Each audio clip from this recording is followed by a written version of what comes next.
The cast about games I don't even follow the competitive meta on, but damn, I will try. And I will watch my own stream to see if the audio is good, because I don't have a cameraman. I have to do everything myself, and I don't have anybody to sound check me. So I will do that myself right now. 10. And I don't have anybody to sound check me. So I will do that myself right now. 10. Sound seems okay.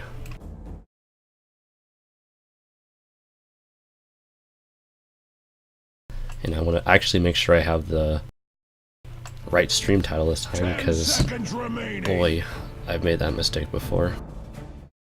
Streaming Rivals of Ether with this saying that I'm streaming Dota 2. Alright, I should be paying more attention to picks and bans and stuff, but I mean, I guess I could have set up audio stuff at a time. Treant, interesting. Alright, what does it look like they're going to be doing? They have Avenge and Align picked for their team with Tinker, Ricky, and OD banned. 10 seconds remaining. 5 seconds remaining. Not sure what kind of picks they're going to be going for here.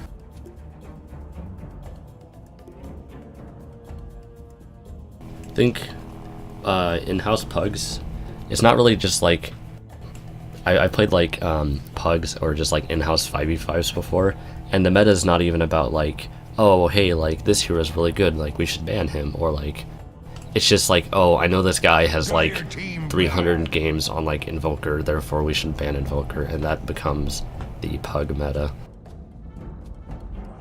So I would assume that a lot of these bans are just either heroes they don't like to play against or heroes that these players are really good at. It seems like they're only banning mid laners, barring the Ricky, but I don't know, I guess they really hate whoever's playing mid. 10 seconds remaining. Dire team ban. Medusa could mid, so that's another mid hero banned. Oh man, they really hate mid laners. Hey, anti-mage ban. Good. I hate that hero. Bias casting, let's go.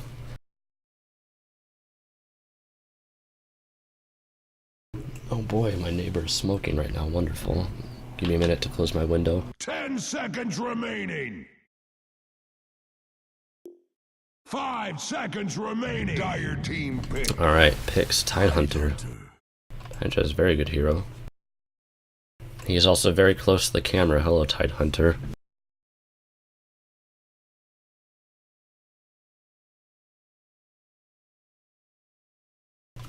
Alright. So they're probably gonna run... Willow's such a good hero, holy crap. She has so much disable, and she has such a fast attack speed, it's really ridiculous. It's a really value pick here. Pangolier, interesting. Interesting, because Pangoliers usually run in the off lane, but so is Treant. Unless they plan on running Pangolier as a safe lane carry, but I don't really see that happening. 10 seconds remaining. Unless they plan on having a dual off lane, or maybe Treant coming safe to tri lane. I'm really not sure what they plan on doing here. Oh boy, Terrorblade. They're coming for your towers. Wonder if they're gonna... So that'll be the safe lane, so they're gonna pick another mid hero. Wonder if they're gonna pick another hero that's really good at pushing 10 seconds remaining. to complement Terrorblade. 5 seconds or something remaining. to buff his illusions. If these guys are thinking that creatively. Radiant team ban. Death Prophet. Interesting.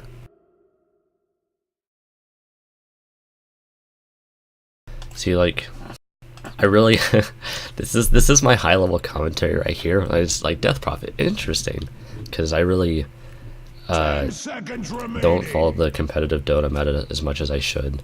So I just like see people go pick, so I'm like, oh cool, they picked that hero, and like I don't always recognize counters immediately, but that's why we practice.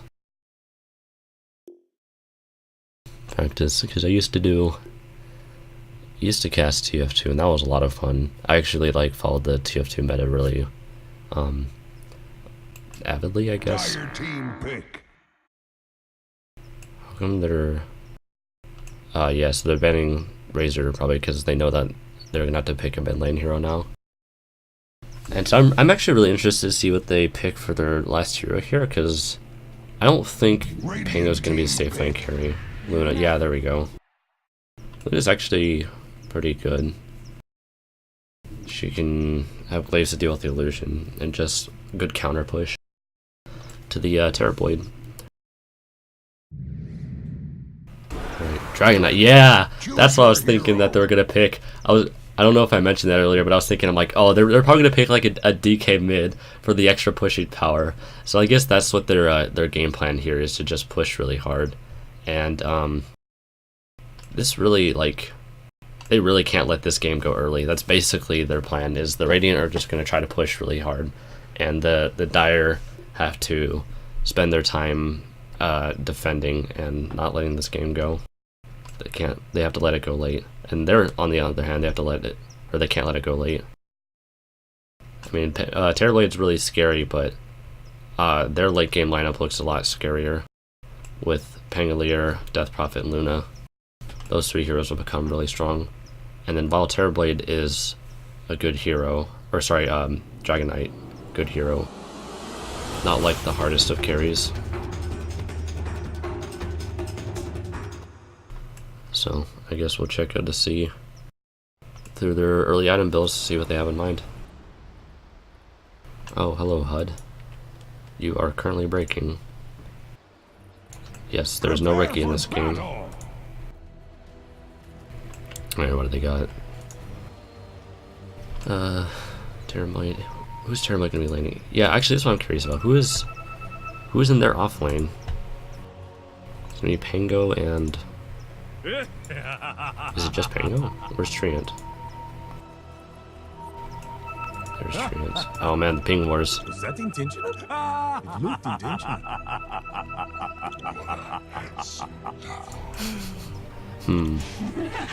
Oh, hell yes. Yeah, so Luna's obviously gonna go safe. Oh, so it is a... Okay, so it is a Treant. Oh, 2 Fairy Fires. Look at this right-click damage. 91 plus 4. That's the meme that I thought they were gonna try to pull off. 30 seconds to But battle. oh no, are they gonna running a dual offlane with Lion and Tide? That's gonna be really hard for. That's gonna be really hard if it's just the Treant and the Luna, because Anchor Smash. Let's see, it's 45% damage reduction, and while Treant has the most like attack damage in the game, that's honestly Anchor Smash is just gonna like hard counter this Treant here. Interesting. Getting living armor level 1. Wait, I don't understand. Why didn't you should just got Nature's Guys and then just taken him while he's invisible. He's already using the Fairy Fires. Oh, just to keep himself alive. Both Fairy Fires, oh wow. I slap you and the BM coming out in the all chat, holy shit. Alright, I guess I didn't check the rest of the items here.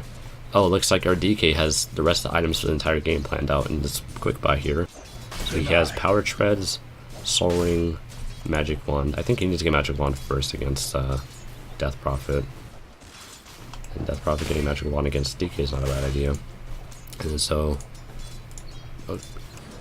should be pretty easy. Safe lane for the Terror Blade. Oh, but the Willow. Maybe they're running the Willow because they know that the Terror Blade is going to be the main pushing force in their team. And they really don't want the Terror Blade to get that farm to start pushing towers down, so that's probably why they're running the Willow as well. But I don't know if it's worth it though, because Luna's gonna have such a shitty lane. Like, I mean, Pangolier's already a pretty good hero by himself. You just get mana boots, and you buy a bunch of clarities, and then you just spam your swashbuckle. And then you have the shield crash to keep yourself alive. But we'll see if this Luna can pull off this lane, because I'm thinking this is going to be a really hard lane for Luna, because she has really shit base damage. I mean, look at that damage, that's so bad. And then you're going to have fucking Tide Hunter. Oh, I should try not to do so much vulgarity. You're going to have Tide Hunter with Anchor Smash. It's 45% at level 1. 45%, that's going to be like 20 damage. That's so little damage. Even with Lunar Blessing, that's not gonna help you out. I mean, Lunar Blessing with Treant seems like a kind of dumb strat, but I don't think it's gonna work like they wanted to, where the Treant's just gonna click for a million damage here. I think that's what they were intending for. It's just the Treant just to hit him really hard. Money changes hands. So I guess it'll be a really interesting landing phase. I guess heals. Oh, maybe that's why he picked up living armor for the heals from Luna. Oh, okay, so they do. Wait, did she not? She did just walk across the map instead of teleporting. So they are switching it over to tri-lane, which is gonna make Luna come online. Like,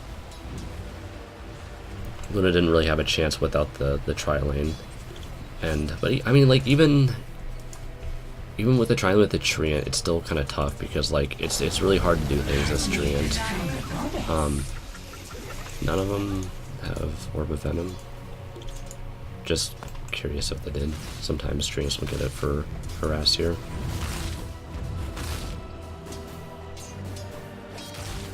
So I feel like this is going to be the most exciting lane to watch here, because Dragon Knight is so tanky that he's not going to really be doing much damage. These guys aren't really going to be able to hurt each other, and then these guys aren't really going to get on Pango. Well, he's going to keep his distance, is what I'm saying. And then there's going to be a lot of fighting going on here, because this Tidehunter really needs to make sure that this Luna doesn't get farmed. Because by taking the Willow out of the off lane over here and bringing it over to the safe lane, they're really betting on this Luna doing well. And they need this Luna for the counter push against the Terror Blade. We'll see how this works out for them. And so far they're just getting so much free harass. And this Willow's still only level 1, she's not really able to do much of anything here.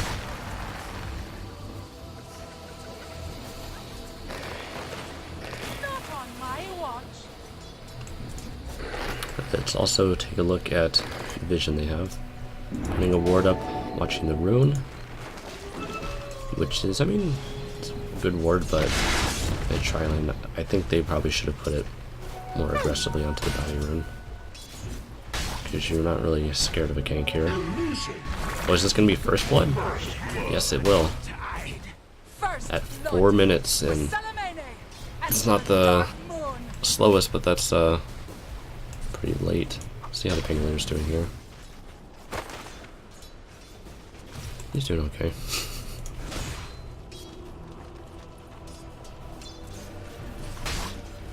So DK grabbed the illusion rune, send the illusions top. I wonder if he was trying to bait out like a pretend gank, but they absolutely did not buy that at all. They have no vision here whatsoever. So if Dragon Knight wanted to, he could completely just come up for free for a gank. Dragon Knight's a little bit slow, so maybe that's why he's trying to go for his boots first instead of finishing the soul ring. But as soon as I say this, they're already taking a fight in lane. These guys, they really don't like this Tidehunter. I can tell. Getting a lot of value out of this Anchor Smash, really throwing a wrench in his plans with the farm. Nice BM.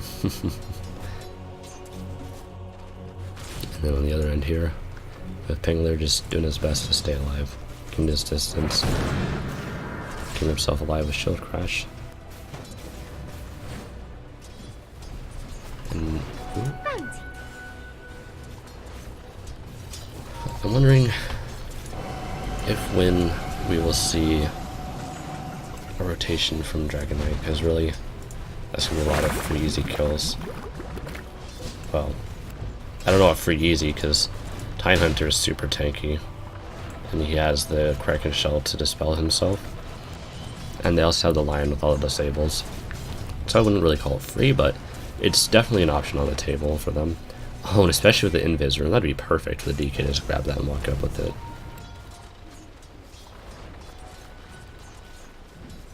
Looks like Dyer's middle tower is Death not Prophet's what gonna it get used it. to be. That is for certain. Oh shit. Is the Dark Lord gonna be able to get this down off? Ooh, barely misses. The DK is gonna make it out for free. With that 14 health of Gen, he'll be able to live it. He'll be able to get back up to full HP really quickly. Oh man. Why is Terrorblade so hurt? Oh no. Oh no, no enough mana. Got a little too aggressive there. Swashbuckle's good, but it's not everything. Oh man, this Treant getting too aggressive, like I said. Treant's like good hero, has good damage, but like he just doesn't get any farm whatsoever. I mean, normally you run him in the offlane, so he doesn't get any farm at all. Oh, nice TP cancel. And he's just caught out here by himself with the slow, with the leech seed. They're really gonna get him. Just cast the stun, cast the stun, cast the stun. Okay, you had to kill. You could have that cash yourself. Yeah, so, I mean, Treant, like, because his spells are pretty expensive, and he's a strength hero, so he doesn't have a lot of int. He has really high strength gain with mediocre int gain. It's actually pretty low, considering how much he wants to be casting spells. Like, you want to be casting living armor, unlike all your teammates.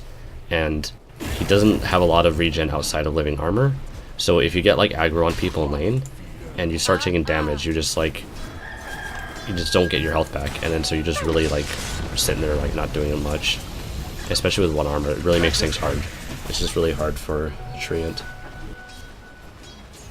And I'm not saying like it's bad. I mean, he's certainly a good hero. It's just a bit tricky to play in that regard of managing health and getting aggro on the enemies.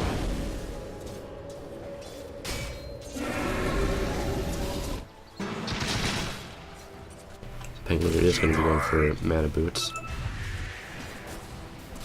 He's been leveling Shield Crash for the survivability, I assume. Let's see, let's look at the scaling on that.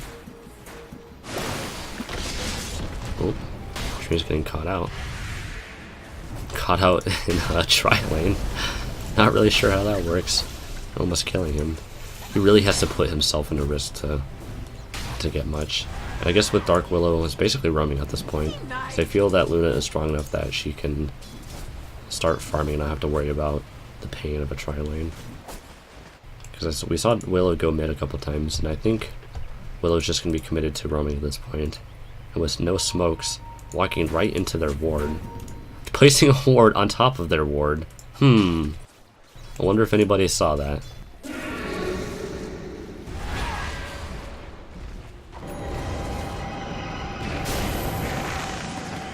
Oh no. Just really leaving the bench here. I guess there's really not much you can do.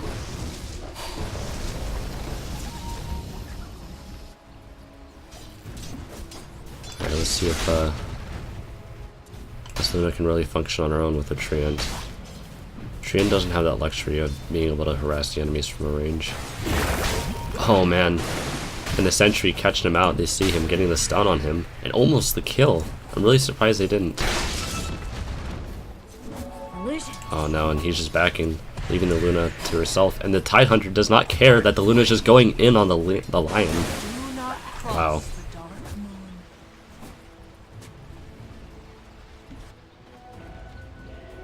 Precious bounty. Alright, Pango has his mana boots now. And let's see. Terranblade, you have been kind of alone, because the bench has been roaming around. See, as the laning phase is starting to come to an end here. They have heroes all over the place. They really need to start coordinating their Terrorblade and their DK together to start pushing, if that's what their plan's going to be, to push. So we'll see how much they can make this plan to come to fruition.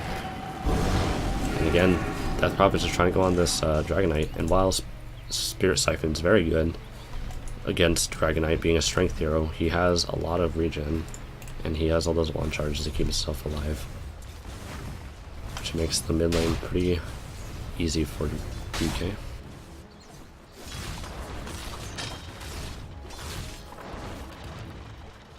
Just waiting to see. It's really interesting that he's used his Dragonhorn twice, and they haven't taken any towers, nor has Terrorblade been able to take any towers. And with Sunder still on the table, this Pangolier actually needs to be really careful here. If Oh no, is he just gonna swashbuckle back in and kill the Terrorblade?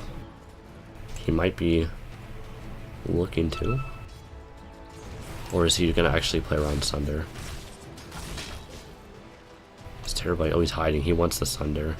Does the Pangolier know that he's... Oh, yeah, he has a vision. He's under attack. Dire structures are fortified. So now they're switching it to a try-off lane. At least for the time being. Really denying this Luna of a bit of farm here. She's not as high level as a Terrorblade for having a... because she had a tri-lane.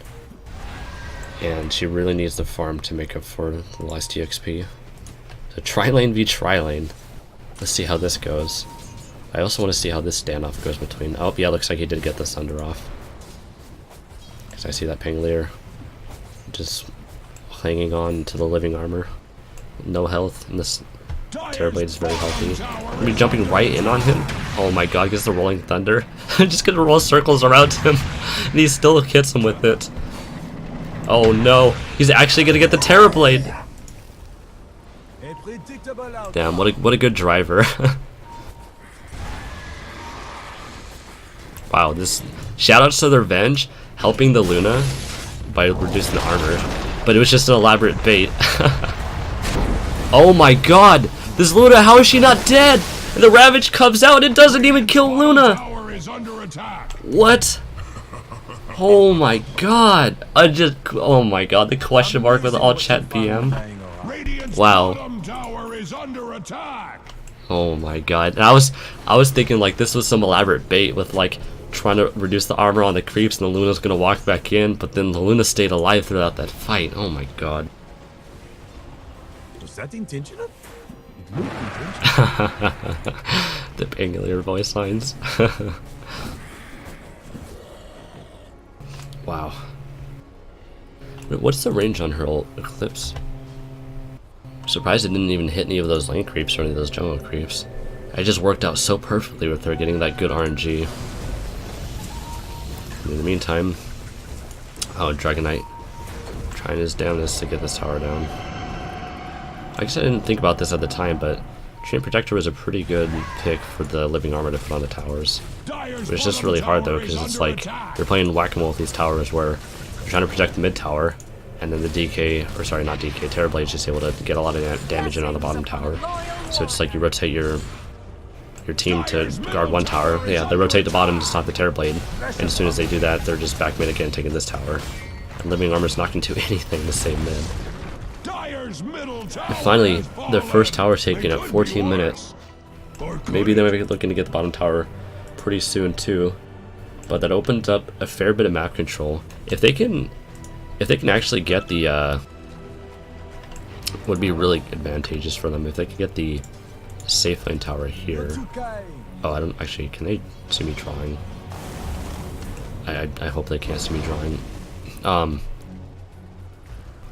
That would open up so much map control, especially for Roshan, and that would give them so much pushing force that they would want, because they have no mid tower to teleport to get to Roche quickly. They have Shrine, but that's really out of the way. So I think if they take this safe lane tower over here, that opens up so much map control here. And with DK going top, popping his ult, does he pop this? He hasn't even leveled stun yet. He's level 10. Wow. And then the ult coming off on Treant, rooting him down is not really going to make a difference. And they do have the vision to see the Treant. Man, if they had the stun though, they could definitely have the damage to kill him. And the ult's coming out from the Luna again, and it just does not like this Tidehunter hitting him 3 times in a row. Oh my god. This Luna has some nutty RNG with her Eclipse. Dire's bottom tower is taking many wounds. But yeah, it'll be, like I said, it would be really good for them to take this tower up here for sure, but it's definitely going to be very hard for it, which is why the Terrorblades basically had a free reign with trying to take the tower down. And he doesn't, seems like he doesn't want to back out, but I don't know if he knows if the rest of the enemy team is rotating in here.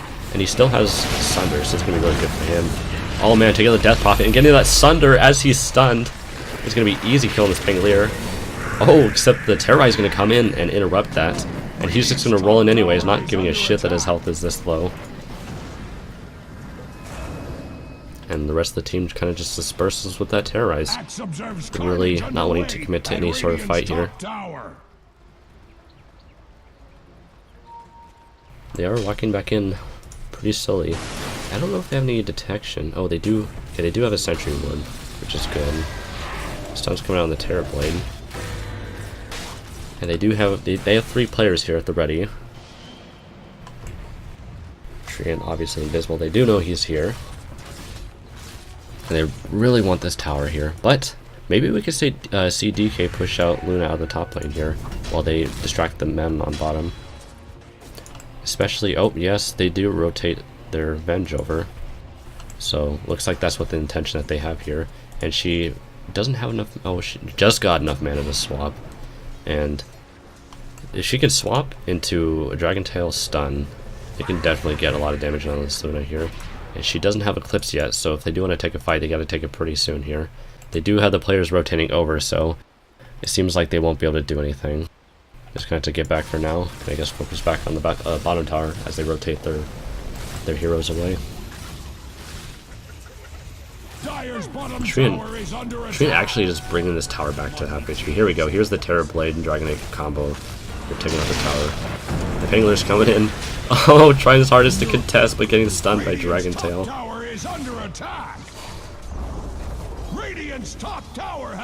And then I guess they give up their top tower, trading for the bottom one. But that opens up a little bit more map control for the Dire. What was that Roshan control I was talking about earlier? Dire's bottom tower is taking many wounds.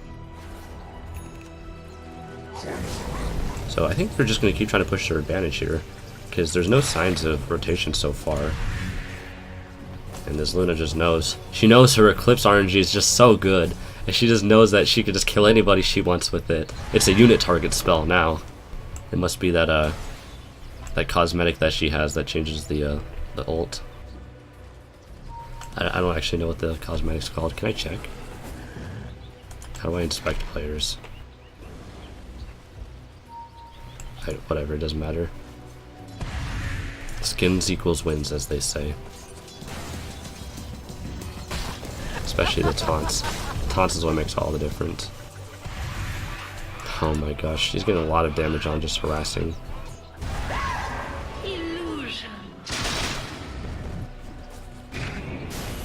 Oops, stuns. Are they gonna commit here?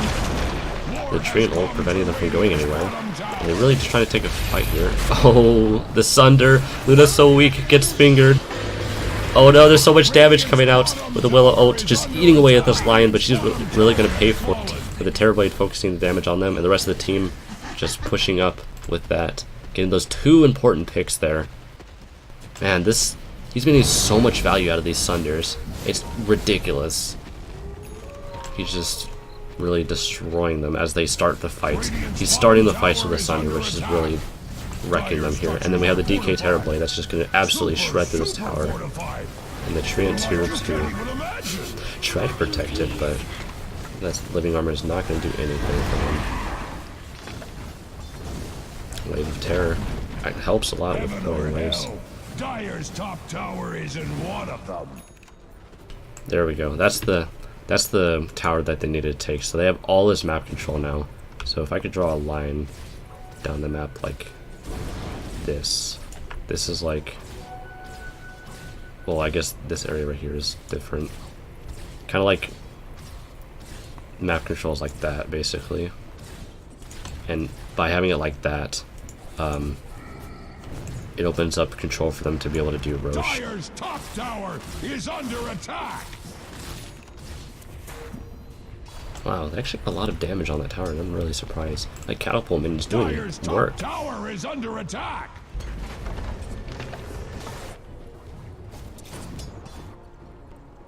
So their plan of pushing towers is starting to come to fruition, taking all their tier 1s, and now opens up a lot of more breathing room for them. You can farm more safely, get more vision out more aggressively. And let's check out where their items are right now. Terror Blade's on his way to a Mantis tile. Just still has a bit longer though. It does have the Dragonlance though, good stats, and also good for when he's ulting to mow down towers from even farther away. And then, how's this Luna doing? How did that Tri-Lane pay off? She's actually, let's compare. She's basically the same build. Power Treads, Dragonlance, Ring of Aquila, except she has Mask of Madness, he has drums. And the reason why I'm comparing the Luna to the Terrorblade is because they both had the safe lane to farm, and just which hero could make better use of their farm. Terrorblade obviously had the E0 lane against the Pangolier. I mean, Pangolier does put up a good fight on his own, but it was really hard for Luna with her low amount of damage getting reduced even further by the Tidehunter. So they really just want to completely leverage his map control and take this top tower with it being so weak. Well, I guess it's not as weak. It was half HP and got healed up an extra 1/4 by the Trio Protector. And do they see the whole team coming? I know they see the Terrorblade and the DK, but do they see the rest of the supports here too? And they do have fortification if they want to use it. It seems like they're just going to, oh, they are going to fortify it. The Trio will get to come out and it's going to stun them all. And then popping the Exorcism with the Eclipse, killing, oh my gosh. Eclipse instantly killing the Lion, and things are not going their way at all, getting a lot of damage in. This Pangolier getting sundered again, but it's not going to matter for the Terrorblade. He's just going to get eaten away by these glaives and the Exorcism. And the DK is just running for his life, but he's too slow. He's not going to be able to use the Blink either. Oh my gosh, just so much damage. So much damage so quickly. We take a look at that fight there. Man, I wish I could have commentated that faster. That was such an explosive fight there, with basically their entire team dying. Let's see. How much... I actually don't know how if I recap this. Please don't get mad at me. Basically, a lot of damage coming out. She was all 4 charges Spirit Siphon. Wow.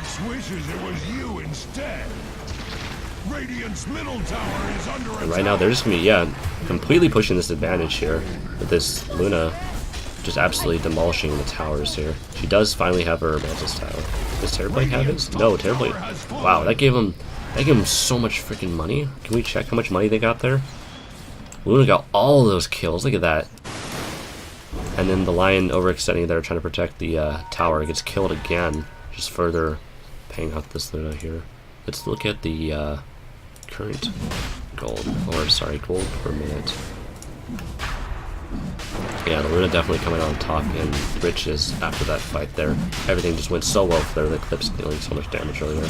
And then now, even though they don't have all that control, I mean, they pushed back the top lane, which opened up the map control for them. And so now they're able to just freely take Roshan. And so going to be, yeah, it's going to be the Luna taking it. Oh my gosh. The bad Minecraft puns coming out in all chat. Well, that's not very nice. That was good of you. Man, that was quite something though. They were going from just mowing down those towers just real quickly to it turning around so quickly, because they were even in kills before that fight started earlier. And there actually hasn't been a lot of like no, he writes on the minimap. I wonder if I can write something and they'll see it. Thank you, my beauties. I doubt they can see it. Blessings upon a loyal warrior. That'd be really silly. Yeah, so I'm actually surprised they're not trying to protect the bottom tower here. I don't know if they don't have any vision, so they don't even know they're here. You're gonna see all the entire Dire team before it's too late, and they're just gonna be completely mowing down the rest of their towers, just eliminating any form of map control they may have had, which is gonna look really bad for the Radiant. They need that Terror Blade, they need that Dragonite, they need that push and force, and without the map control they can't really do anything. Exorcism coming back out with the Luna, talking the Mask of Madness, and the Glaives get all that tower damage in, but the Tidehunter comes in and uses Ravage to say no, and then the Pangoliers gonna be dying for going in too hard. The BKB is out, the Eclipse too, really just killing that Tidehunter. It kills the bench too, does not even hit the Dragonite at all, can't do enough damage. The Sunder comes out to get the edge, to get the Death Prophet. Amazing stuff there, and as soon as it's staying in too far, taking a lot of damage from this Terror Blade, kicking off the Willow before she can catch the Terrorize. DK blinking in, getting the stun on the Treant. Oh, and the Lion coming back for the finger, popping the Reincarnation. Oh my god, I'm so dumb. Getting stuns out, keeping those Luna disabled, stacking stuns. Next level strategies right here. Really making sure she can't escape. And she's popping the Mask of Madness to move even faster, and she's going to run right out of here. This DK is going to want to chase her so badly. Let's see if he can get her with the blink. Oh, but the Tidehunter's already here. And here comes the DK with the stun again, and she's gone. Oh my gosh, that was an excellent Ravage. Not the best RNG. Well, it was absolutely fantastic RNG for Luna once again. But it's bad for the Tidehunter. And that buyback on that Lion, I think it was worth it. I think he saved the Terror Blade there, because Luna was extending pretty hard to try to get that Terror Blade kill. Ooh.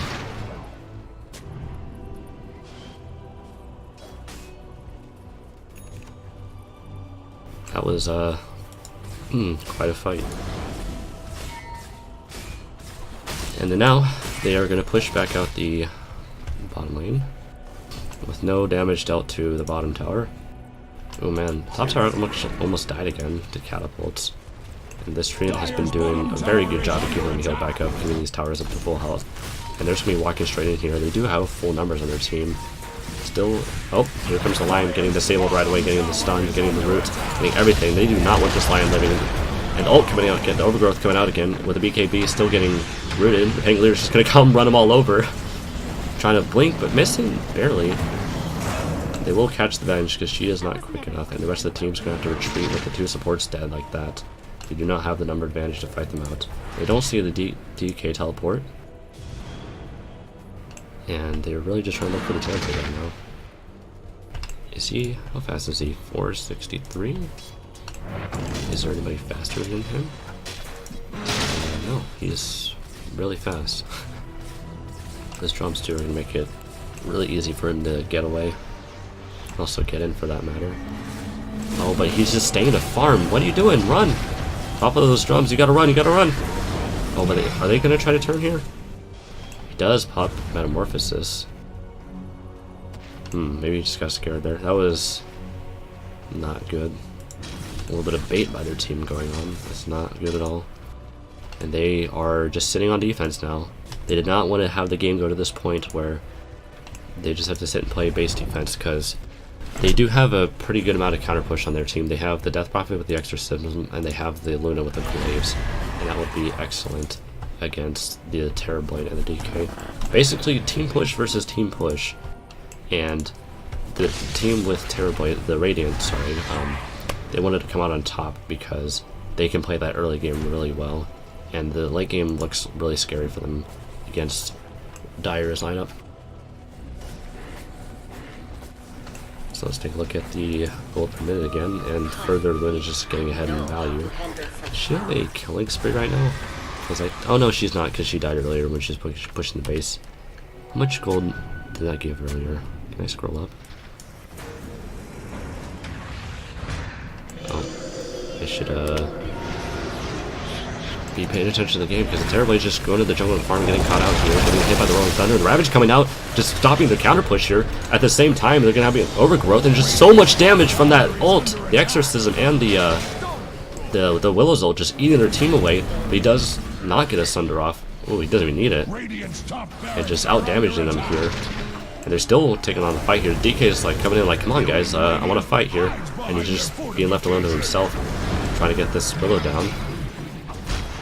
And she's using herself to save herself, and then the Tidehunter's coming in, trying to help things out. There's not really much he can do on his own side to reduce the enemy's damage. And the DK is really just fighting for his life here. Luna's coming to really finish things off here. All that damage that they need. just destroying the DK, almost destroying the Tidehunter too, and that's going to be their towers if they're not careful here. The DK with the buyback, they're going to have their full team, and they're just going to push right in, just 3v5. And are we going to see any them contested at all? We do not have the DK ult, but it's all the Sunder. And just like that, they're going to let them get away with the middle tower.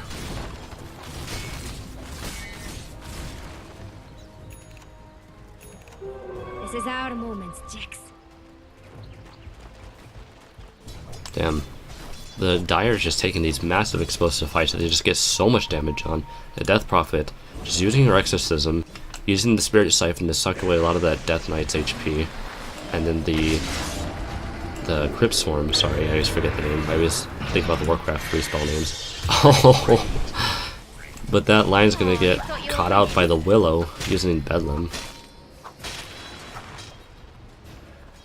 Yes, they have these fights with lots of burst AoE damage. They have the Mantle with Glaives, they have the Eclipse, they have basically Death Prophet's entire kit, they have Bedlam, and they have the good route with the Overgrowth, and then they have the Bramble Maze too. I didn't know you could roll through the racks. What? You just roll right through the racks. And they're just gonna be fucking balls deep pushing in here, popping the BKBs just to get these racks here. And this Terrorblade is doing as much as he can to stop the damage. He's getting sucked all of his HP away. There's nothing you can really do about it here. He does Sunder the Luna earlier, but it didn't really matter because the Tidehunter tries to go in and to no avail. He's not able to kill him. And GGs are coming out of their team as there's nothing they can do to stop this push of Ghost and Glaives. GG, Ghost and Glaives.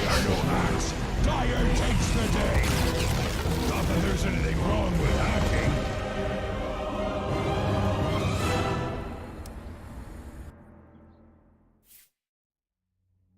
That was a very fast game. And if you excuse me for a minute, I am going to open my window and hope my neighbor stops smoking.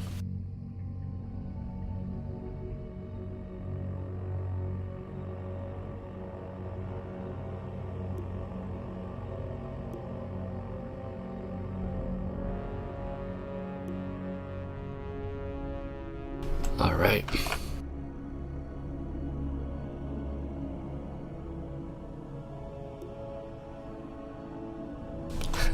Well, we may have lost, but at least Sunny gave me a DK set. It is quite a cool looking DK set. It is can I not view? I can view or how do I view cosmetics? Skins equals wins. This is important business, guys. You need the bigger, badder skins to get the better wins. It's a simple formula.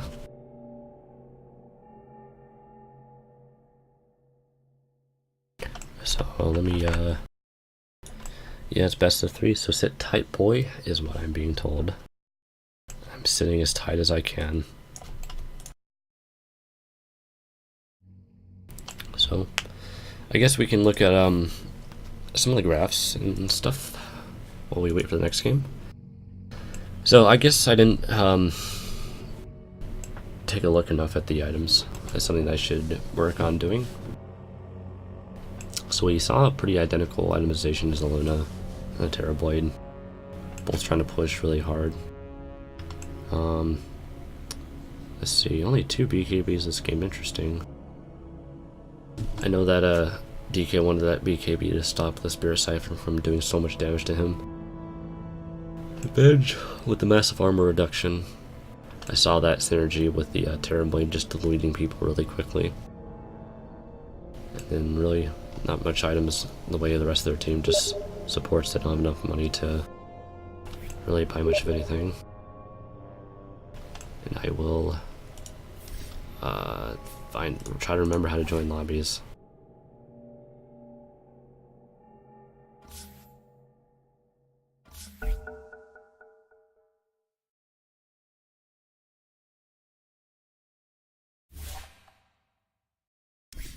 Alright, so I'll take one more look at this.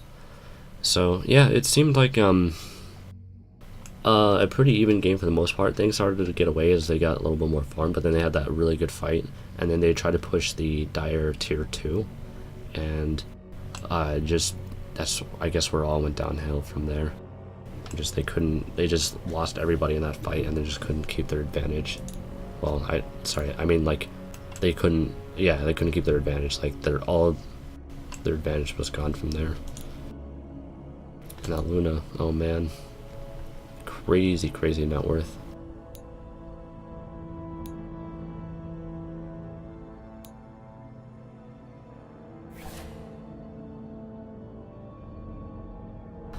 So this is a best of 3.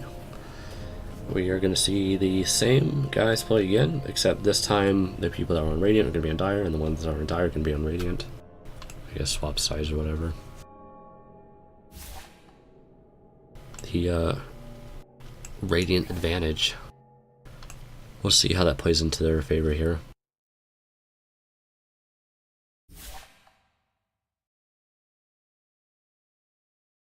Dang, I don't have Dota Plus, I can't look at the damage of this game. Feels bad.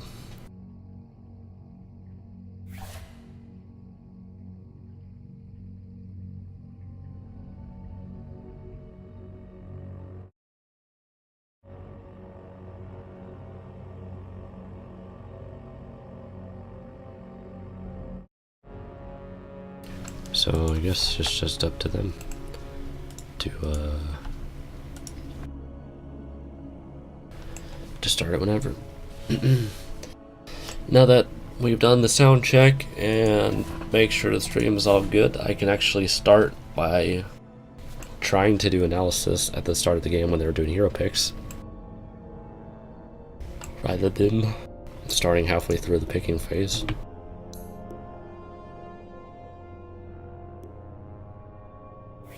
So let's see, I guess they're asking if they're ready. What are these teams? Specimen and Honey something. I'm not sure what that is.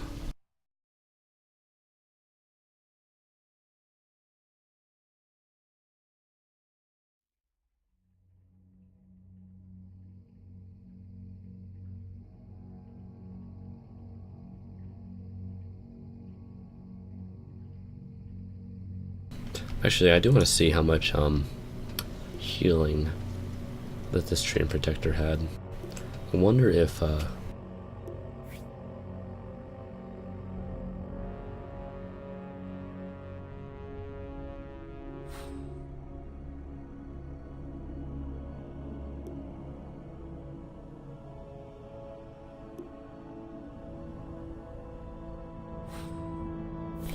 sorry about that. They're responding to messages. I can't my push talk at the same time.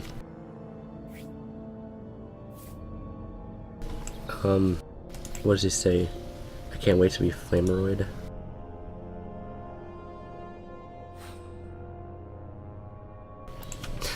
I mean, I did like say the DK could rotate top. I mean, and I'm just thinking back like in hindsight. I did offer that bit, but like it's honestly fine if he didn't. I'm trying to think here. Luna still had a good lane. So like if you're watching this in the future, Vince, she still had a pretty well, I mean like it wasn't good, like it was definitely hard, but like she still got a lot of farm like and by the end of the game. So like I guess it wasn't like super necessary that that DK rotated top. Or wait, what am I now I'm retarded. Fuck my brain. Luna, well, why can't I think? I guess what I'm trying to say is the Luna. What I meant by is I guess what I meant. Well, after they did the man, I can't think that far back. Honey detected. Oh, that's what it is. I guess what I meant to say, the whole deal with Luna, I keep distracting myself here, but what I meant to say was before they were trialing Luna, they were doing a really good job at pressuring the Luna, and even with the tri lane, they still gave Luna a really hard time. It just the late game is when she like cranked up her farm like a lot. So like I still don't think it was necessary for DK to rotate, because like Luna like didn't get a lot of farm until later. Because I mean, you looked at the items that Terrorblade had, and he was actually a little bit farther ahead. Like he was able to get drums and Dragon Lance, and then like the Yasha before. He basically just had his items a little bit faster than Luna, is all I'm saying. And then like, so like they're doing a good job in making sure she wasn't getting the most farm.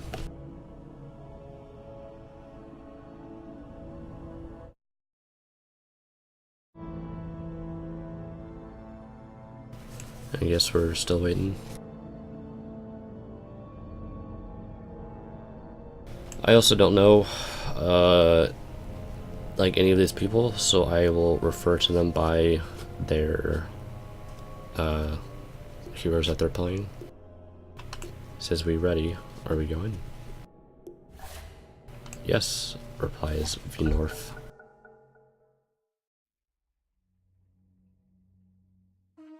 Alright. 5 seconds remaining. Please excuse all of my mods, because this is not the usual picking music. This is the picking music from League of Legends, but don't tell anybody. Actually, this is like fucking. This is the song from like season 1 through 4. And League is on like season 7 or 8 now. 10 seconds Actually, just such an old song. 5 seconds remaining. Radiant team Ricky ban. Just ban Ricky because we don't want to buy wards. That's probably like what's going on in their chat right now. Or Dire team bad. or maybe there's just someone who mains Ricky. Ah, PO, good ban. Good ban these disgusting heroes. So without seeing who they're picking, Radiant team bad. Tinker's also a good ban. Ah, they're banning.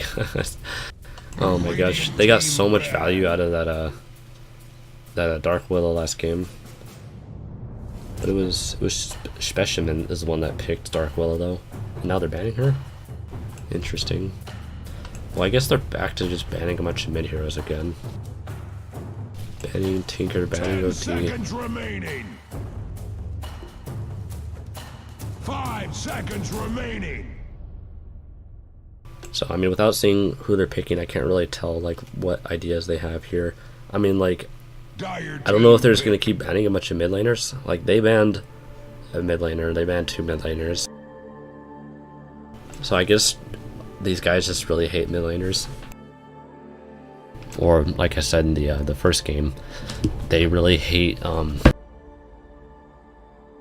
am I trying to say? They hate like just whatever hero that somebody mains. Like for example, whenever I play in-house games, I have like over 100 games played on Axe or something, and it's just 100 games more than like the second most played hero I have. And so every time we do like in-house 5v5, it's just like Axe is banned within like the first like set or like the second set. He just gets banned. Shadow Shaman, nice. I like Shadow Shaman. He's a cool hero. He's second highest base attack damage in the game behind Treant.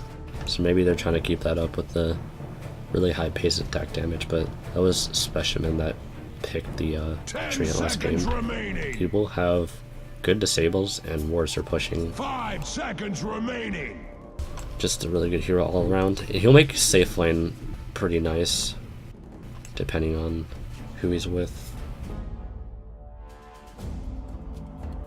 So let's see who they have coming out as their first pick here. First 2 picks, I should say. Radiant team pick. Tusk. Nice. Yo, Tusk is hype, dude.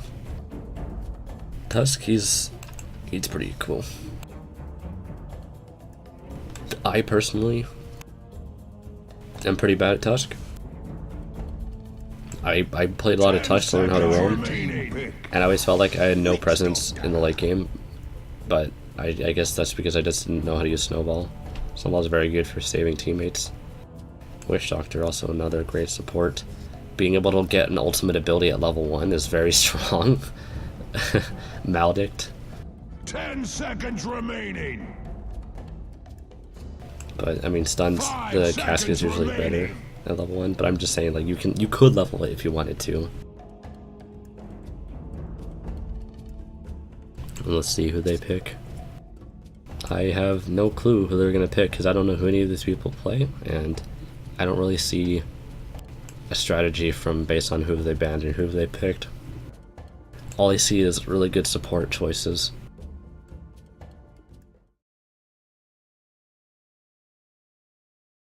These guys are thinking really hard.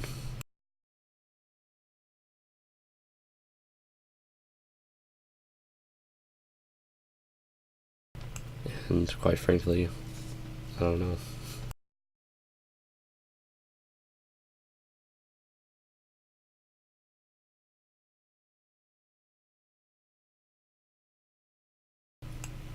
Maybe they forgot it's their turn to pick. I should just like send a message and be like, Radiant team back. Centaur. Hey, it's my boy Centaur. Centaur? Okay, so hear me on this logic.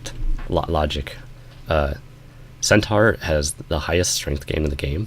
Therefore, he's the best hero in the game because strength is the best attribute in the game. Makes perfect sense. I mean, jokes aside, Centaur is a very strong hero. He has a very high win rate just because Stampede is so good.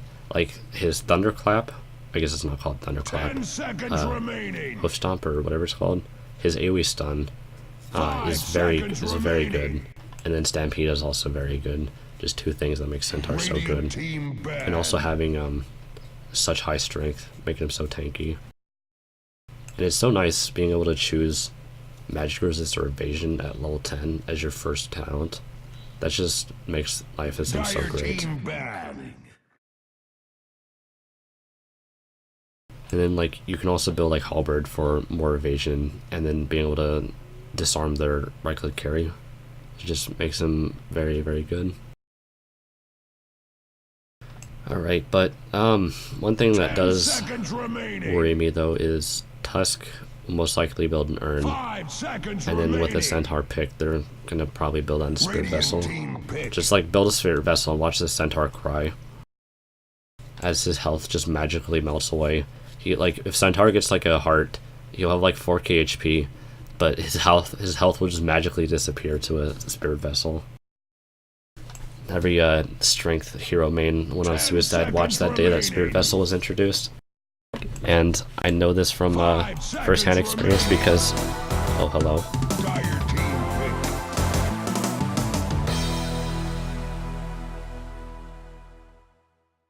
Hey, Brewmaster! Yo, this is gonna be a hype game. I like all these heroes. I like strength heroes. Brewmaster's a fun one. Watching someone that can creatively micro with the ult is so sick. 10 seconds remaining. And then, so I guess that's 5 seconds remaining. Brew mid. So Tusk is in roam, Witch Doctor, support safe lane, Brew mid. Unless they're doing offlane Brew. Let's see what they have in mind here. Radiant team pick. And teammate. No! No! I thought this game was gonna be hype. Oh no! I'm so biased. I hate anti-mage. The fun ends here. But anti-mage. But real talk though, they don't have a lot of spellcasters. I don't know why they picked anti-mage. 10 seconds I mean, they have Witch remaining. Doctor. Like, Brew has 5 evasion. seconds remaining. I don't know. We'll see what they plan on doing with this anti-mage. Dude, is it the fabled support AM? Are we being memed? I hope not. This is gonna be very tricky for them. Wonder if they're just gonna pick Sven or something. I still need a mid laner though. Oof, this is tough for them. This is really tough because they picked that anti-mage really early. So now if they plan on having a position 1 anti-mage, it's really like they can't pick like, I mean they could pick a Sven, but like position 1's already being taken. Sniper, okay. That's gonna be hard, I think. I called it. Oh wait, I didn't see all this chat. Same bands every week, same bands. Resident Sleeper, KYS. Oh man, such a beautiful BM. Despite him not wanting to play those heroes, then let's pick Dark Willow, Omega Lord. 5 seconds remaining. Thanks for the follow, Screaming Zebra. Dire team ban. Yeah, so I don't think picking anti-mage like that early was a good choice. Like, this is gonna be tough because they're just gonna like, Brewmaster is just gonna like rush Radiance, and then Terrorblade is just gonna do Terrorblade things, and he's just gonna like dance and walk at towers, and their team's gonna be like, oh shit, fuck, guys, help, towers are being killed. But I guess that's why they picked the snipers for the tower defense. Except like, if this Tusk can get on the sniper at all, then sniper's pretty boned. So I mean, I guess these guys are just trying to play early game again. Except wait, was it? It was 10 seconds remaining. this team, Honey Detected, that picked the Terrorblade last time. 5 seconds remaining. So maybe it's just some elaborate BM where they're just like, oh, let me show you how it's done. I'm gonna show you how to play Terrorblade. Radiant team pick. Venge. Alright. Dude, last pick support PogChamp. Timbersaw. Oh my god. That is a beefy team right here. You have 1, 2, 3 strength heroes, and then Terrorblade, who also gets like Manta style and like Dragonlance, which give him a lot of HP. Somebody on this team better be building a Spirit Vessel. I don't know if it's you, Venge, but like you're gonna need that shit. The sniper's gonna need an MKB. It's gonna be tough. These guys are just gonna want to end this game early. These guys are just gonna have to do their damnedest to defend. It's actually, well, I guess like anti-mage can like fuck up Timbersaw, but I still don't understand the AM pick. No offense. I just like, maybe I just don't understand like Dota meta enough, but it just seemed like to pick their position 1 as their like 3rd hero, it just seems like a little hasty. That Battle Fury better come in handy for this Terrorblade. We'll see, because Dota's a game where you try to subvert everyone's expectations. Really try to I don't know where I'm going with this. Maybe I'm just over romanticizing things at this point, but let's check out their items they have. We're gonna see wait, I'm assuming this is gonna be a brew mid. Oh wait, is this Timber mid? Oh my god, it might be memed, boys. Are we gonna see an offlane brew with a mid Timber? A Timber without a Quelling Blade? What? Please don't tell me this is happening, please. Maybe they're just playing some like 40 chess that like I can't even comprehend, but like Brew should like be mid. Brew can get like so much EXP, get so much farm, get a Radiance so fast, and then just like be such a nuisance with that extra evasion, all that damage. And these guys are just fucking at it with this BM. Nice, you guys are so mature. 30 seconds to battle. So yeah, I didn't expect anything less. Like, this was average safe lane. Centaur off, that's pretty standard. Mid sniper, and then a tri-lane AM bot. Yeah, it's pretty standard stuff. Oh my god.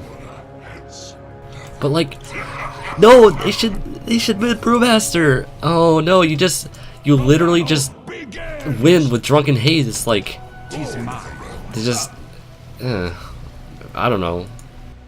I've used to play a lot of like Brewmaster. Well, I almost like always play, whenever I play Brewmaster, it's almost always in the mid lane, and like I know I've lanes against Sniper a couple times, and he is like one of the harder heroes for Brewmaster to mid against. But like Drunken Haze and the fact that like Sniper is attacked like uphill, just or he's not even attacking uphill all the time. It's just using Drunken Haze. It just makes it so like Sniper just wants to kill himself. If you use Drunken Haze on anybody, and then suddenly it's like, oh, they can't farm anymore, or maybe that's the oh my god, he's using Drunken Haze on the Vengeful Spirit. The Vengeful Spirit's not the carry. Vengeful Spirit's not gonna go for last hits. You want to use Drunken Haze on the heroes that are going for last hits so they can't get their farm. So maybe that's the 4D chess I was talking about, where they're trying to get the Brewmaster in the offlane to spam Drunken Haze in the AM so that he gets no farm. That's their elaborate plan, and the Timber should be able to do just fine with reactive armor. So maybe that's why they ran him mid, and maybe I'm just overreacting. I'm trying to be optimistic here. This oh shit, they have so much disables. They're gonna have Hex, they're gonna have Shackles, they're gonna have Magic Missile. This is not gonna be a fun lane. Oh my god. And a Mana Break isn't even though the Drunken Haze doesn't cost much mana, it's still gonna have no mana. Rip. Rip Tusk, you went a little too aggro. Oh man. I just like this Timber, like Timber Timber should just build like a Meteor Hammer to help with the pushing the towers. Because I thought, okay, so when I saw their draft, I was thinking, so Brew's gonna go mid, he's gonna build a Radiance, and then Terrorblade is gonna do Terrorblade things and push towers. I'm like, yeah, that, like, I get that, because they have an AM, and like, they have a Sniper, so they really don't want to go to late game against these guys, because like, the Sniper will put up a good defense. So the Shadow Shaman, but we'll see what happens here. I'll take that. And this Tusk. Is Tusk roaming already? Yep, he is. Illusion. There's an airplane going over my house. I'm gonna be quiet for a second here. Troubles feel straight.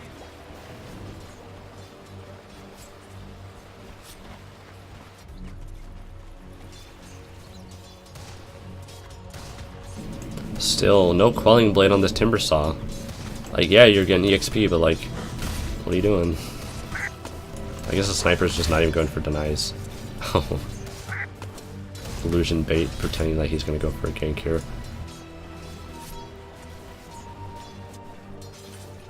Oh no, Centaur. Ouch. Ooh, that was a nice Ice Shard. Oh, and the Maledict coming out. The Maledict's just gonna destroy him. Yikes, that is so much damage. Oh man, I know that pain of playing that offlane Centaur. Oof, it is just... You loathe every minute of it. Its existence is pain. But as soon as that laning phase is over, you're like, I'm getting the hell out of here. I'm gonna use Stampede, and I'm gonna get my Blink Dagger, and I'm gonna win team fights, because that's what I do. Let's see. I guess they're moving away from a tri-lane here, because like, it feels like it's not really necessary against the Brewmaster. Also, if you lane against a Brewmaster, you absolutely need to build a Magic Stick. Like, it's just, it's so free. You get so much like mana and health just like every 11 seconds. I guess it's like not as short of a cooldown as it used to be. And I missed a failed gank mid. I'm sorry, stream. I didn't catch that on camera. But we can just imagine he tried to snowball in, and Sniper just uses shrapnel and right clicks. Ooh, invisibility rune on the Shadow Shaman. See if the Timber Saw walks on our tower, we can get a shackle going here. He's just barely standing outside of range. They don't even have vision of him. Here he comes in. He's gonna get the shackle off. Oh, but the cast is gonna interrupt it here, and the Timber Saw is gonna be able to get away safely. And that Maledict will be able to kill him, I believe. Do you believe in the Maledict? Oh man, he's trying to use the Tango to keep himself alive. Oh, and he stays alive. Wow. Freaking Maledict, you're not broken enough. Some value Tango right there. Yeah, look at this. Just Brewmaster with no mana. You can't even use Drunken Haze on this anti-mage. It's really sad. There's nothing he can really do about this. Oh man, support fight.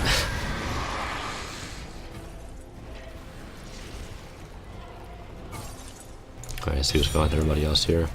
Does he... He's not even going for Tranquils. He's just going for a Magic Wand. Terrorblade doesn't even spam that many spells though, so I don't really... Maybe for the regen, I guess. Regen is really nice on Centaur. But for now, he has to Walk of Shame back to base. It's just really good getting Tranquil Boots on Centaur. Oh, okay, yeah, he did change up what he was doing. He is going for Tranquil Boots now. Because your double edge just does so much damage, so you just walk up and just smack him with it, and then walk away. Oh, I guess it does self-damage too, so it makes Sunder less valuable, because you also like kill yourself in the process.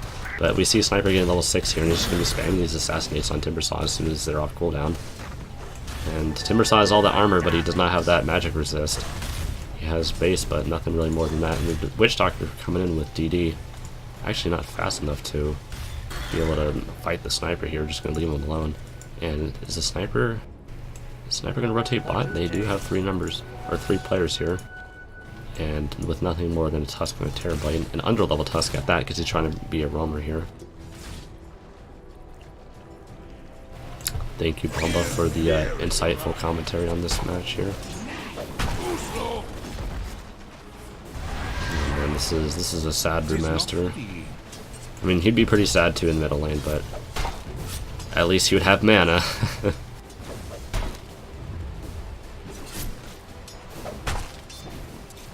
Alright. Oh, is this the bait? Is this the bait? Oh my god, is this actually working? That was a pretty slow Maledict. If he Maledict first there, he would have probably been able to kill the Centaur. But the Shadow Shaman's actually getting caught by himself here. And he's gonna... Oh, does he? No, he does not have a cast to stop him here. You don't really have the movement speed to chase him that much. They're about equal here. And as I say, this Timbersaw is just trying to go so ham by himself here. Sniper's shooting him, not really doing much with the amount of reactive armor that he has right now. Just running around, being a massive nuisance. Not what it used to be. That is for certain. Can take all the hurt Radiant cares to heal. No in-game casting. Oh, this is where I plug my stream. Yeah, I'm not holding down the push to talk button in game, or I guess typing +9 for me. Actually, let me try this. Wait. Take that. Shit. Okay. How about this, Franny? The I typed in plus voice record in my console, so now everybody can hear me cast. But no, this is what I'm supposed to do is plug my stream. Bam. Oh, console. No one hears you. Thanks, game. I feel real fucking motivated now. It's like no one's listening to you, piece of shit.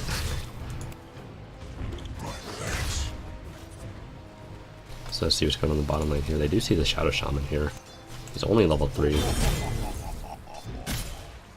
They're not even gonna try to fight him. Witch Doctor's too busy dancing. Oh man, Brew, you're so weak. Don't even try to fight. Why are you still in? The Venge is just gonna hit you with a magic missile. Brew, please. You're in cast range.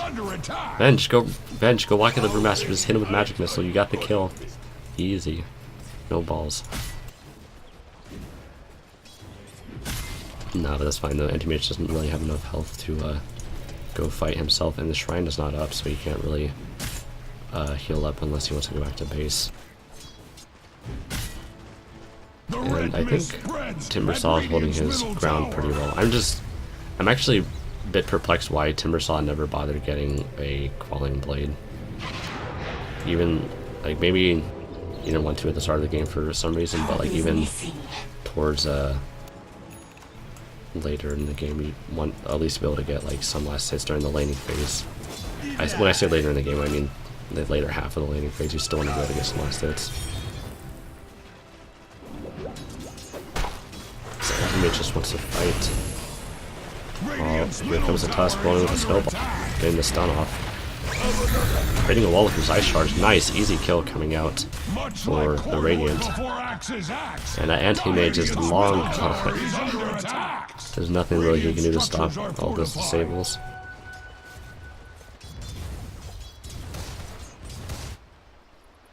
Radiant's middle tower is Oh, under man. attack. Wonder, Dire's top it said I had 5 tower viewers. I is wonder under if, attack. oh, I guess, I was about to wonder if me typing in my Twitch stream in the chat, some people are watching, I guess it said no one can hear you. But as I say this, we got the Radiant team diving on our tower on the top lane here, and then you have the teleports in from the Centaur, getting the Stampede of the team to reposition with the stun coming off. It's not going to be enough because he's just going to be taken out, and they're just going to continue this dive under tower. And they're just going to keep this Timber Saw disabled. They don't really want to fight him. They just want to back out at this point. Brewmaster ult really good disable here. And the Shadow Shaman coming in too late trying to save him, but it's all in vain as he's just going to be taken out really easily here. I should stop rambling as team fights happen. I need to be able to start commentating what happens as it happens rather than talking about useless shit, talking about my amazing 5 viewers in Twitch chat. And please excuse the airplane flying over my house. Shoutouts to living next to an airport. At Radiant's middle tower. Dire's top tower is under attack. Dire's top tower has fallen. Not really much else going on. They do take the tier 1 pretty safely. Axe's middle finger And rises. 4 top. And the tier blade's still bottom. Is under attack. At least he did get the their tier 1 on their side too. So I think. So that what I thought was going to happen, I guess it pretty much is happening at this point. I thought Radiant's plan to push early. They're going to use Terrorblade to push in conjunction with the Brewmaster. How's the Brewmaster's farm coming along? Absolutely terrible. But he has levels though. Does Centaur have a blink yet? No, he went close. I guess Brewmaster's farm is not terrible, but the anti-mage is walking in by himself. He thinks he can fight this Tusk. What are you trying to do there? Relax, you're doing fine. Oh man. Oh my god, he's gonna die to freaking creeps. And with him down, they're just gonna push right in because they don't really have the stun and the wall of the ice shards to come in to really stop them from doing anything. They're gonna keep a good shackle on that Timber Saw, getting a lot of damage in, but they're switching priorities to this Brewmaster. They're saying, you know what, I don't think we can kill with this reactive armor here. Wait, Anti-Mage, what are you doing? You're just hitting creeps. You want to be killing the Brewmaster. Look how weak your Centaur is. There you go. Right. There you go, you did it. And then he is about 1,000 more gold off from this Battle Fury, and not really sure how fast of a timing that is, but it seems like it could have been a little bit more optimal, I guess. Has he been? No, he's been kind of trying to avoid fights. I mean, which is, I guess, a smart thing to do. Avoid fights unless you like really need to. But I mean, even with that kill build, I think you'd be a little bit faster in the head. All right, so all Terrorblade wants to do is push this bottom tower, and they have the rest of the Radiant team coming to back him up. And it looks like they're going to just take a fight because they know the Anti-Mage is top right now by himself farming. The cast is going to come out, it's going to stun between the Centaur and the Shadow Shaman, and the ult from the Witch Doctor really just going to clean him up with all that damage with Metamorphosis as well.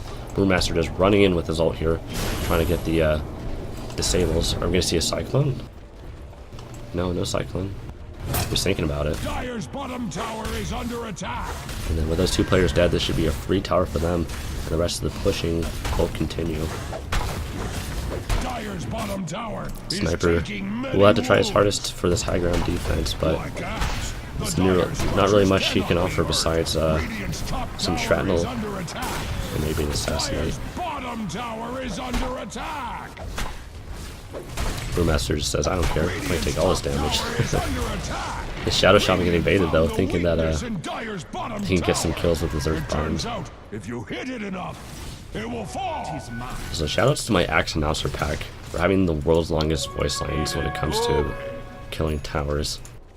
Because Axe just informed me that if you hit a tower enough times, it will fall. I did not know that. Thank you, Axe. I'll take that. And let's see, Anti-Mage, do you have your... No, you do not have your Battle Fury yet. I guess he just doesn't feel that top lane is safe enough. We're missing his tier 1 and tier 2. They do see the Witch Doctor, and Venge rotates over, maybe thinking the Anti-Mage is in potential danger there. Gets the stun off, lots of damage, good mana void. Gets the easy kill for that Witch Doctor, exploring a little too far. The Tearblade is just going to keep this lane pushed in, really prevent this Anti-Mage from wanting to do anything. Oh, I missed another kill. But Timbersaw just being a bully, running around. As long as he's not being hit by the Anti-Mage, this Timbersaw is happy with what he's doing. He's also going for a Eul's. Perhaps for the extra disable on the Anti-Mage. Or a Dispel, but they don't have any debuffs on the enemy team. Maybe to dodge Assassinate, I'm not really sure. It's just a good item for mana regen and the movement speed. And then now, the Dire has so much map control. Oh, what are you doing, Tusk? What are you doing, Tusk? He's feeling himself, dude. Oh yeah, look at that. He is going for the Spirit Vessel. That's really gonna be pretty harmful for that Centaur. Just walks up. Yo, did he just walk up slowly and Walrus punch the Anti-Mage? Oh my god, he's feeling himself so hard. There's 3 players here. He does have the rotation of the fellow Witch Doctor, but the Terrorblade's a little bit farther away. And they do have 4 top, but 4v3 would be in their favor if they want to push out. They do have the vision too, so they know what's going on. They have a ward here and here, so they can tell where the numbers are, but they aren't really ready to commit to anything here. Oh man, the Timbersaw illusion coming in. The sniper's so scared, he's running. I wonder if he has figured out if it's an illusion yet. Yeah, he just figured it out. You'd assume that he would figure it out from the no timber chain. And Timbersaw, do you have your Eul's yet? No, you're building a Rod of Atos. Okay. It's a good item. Oh, no, you're... I guess Eul's first. Yeah, that's good. So I was almost confused there by his quick buy. Alright, AM, wait, you still don't have your... You've had enough gold for a while. Why didn't you buy your Battle Fury? He's only level 10. Oh man, he's gonna have a lot of farming to do to catch up here. Luckily, he has some stacks that his supports gave him, but it's definitely not looking in his favor, because with shrinking map control and the sniper on their team wanting farm, it's going to be really tricky. A lot of greedy players. And then, as I say this, it looks like they might be looking for another team fight, except they don't have the Tearblade with them. The Anti-Mage is going on his own way, going in. Oh my gosh. Lots of damage, lots of crits, look at him go. Anti-Mage barely blinking away with his life here. They're really just going to run straight in, because they want this Anti-Mage. They want him dead, look at that. The Eul's coming out too. And then you got the Stampede blinking away to safety. And he's really pain, getting shackled. Oh, the Tusk's going to come with the counter initiation. Walrus punching the Witch Doctor, killing him. And the Sniper's doing as much damage as he can, but can't really quite trade out that Tusk. And the Centaur not really sure what to do. Gets the stun on the Brewmaster, and it's just going to retreat with his life for now. And man, that was really crazy. What's the word? Sus. That's a good word to use. Because they really didn't have a lot of numbers, but they had good counter initiation with the Tusk and the Stampede coming. Or they had the they had the Timbersaw, and then they had the Stampede to get them all out, but the Tusk just came back in and says, I don't care if you're leaving, I'm gonna shard you. I'm just gonna keep you here. I wanna fight you. And the Witch Doctor, being the slow hero he is, so sad. Even with those mana boots, he still only walks at 339. I mean, you can get Stampede, but once it wears out, there's nothing really you can do. And their Tusk DC, oh, I guess he crashed. So, let's wait on that. I guess in the meantime, we will check out more items. See how the rest of the team is doing. Timber's still a little bit ways away for his Atos. And Atos, now that I think about that, I guess the Eul's and the Atos, how many times am I who's Flippy? Flippy is a Shadow Shaman. Can you hear me, Vince? Let me send him a match. I don't know. I mean, like, I said that, like, he got caught out there, but, like, I don't know if I was flaming him. I was just saying that he was trying to come help out, but, like, just died in the process. I mean, the anti-mage made it out with the centaur, and then the shadow shaman ran into, and I don't blame the shadow shaman there, because it seemed like their team wanted to take a fight, but all the anti-mage want to do is get the hell out of there. So I don't blame the shadow shaman. It's hard life when you play that support life. But anyways, just back to looking at items here. This anti-mage is going for a Yasha and another Yasha. Why? He's going for... I know he's going for a mana style, but why does he have 2 Yashas on his quick buy? I'm perplexed. Let's see. Yasha only builds into 2 items, doesn't it?